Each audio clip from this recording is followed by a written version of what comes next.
तेरा साथ। रखना मेरे सिर पे हाथ दास मैं तिहारो।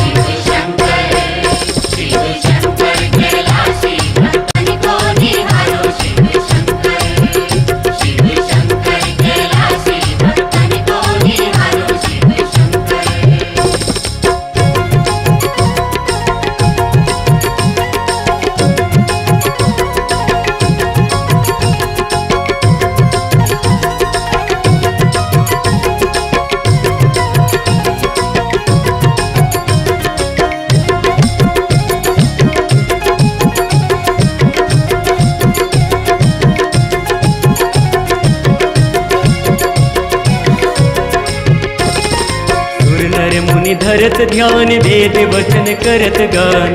नर मुनि धरत ध्यान वेद वचन करत गान। तू ही सब गुण निधान जग सृजनहारो। तू ही सब गुण निधान जग सृजनहारो। नर मुनि धरत ध्यान वेद वचन करत गान। तू ही सब गुण निधान जग सृजनहारो।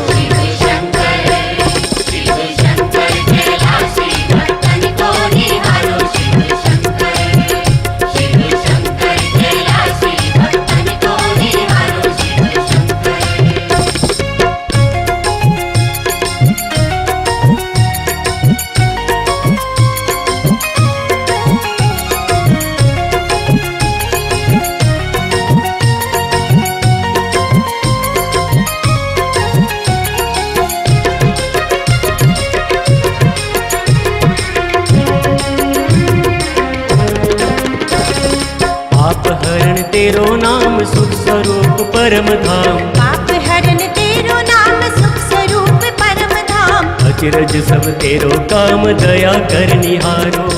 अचरज सब तेरो काम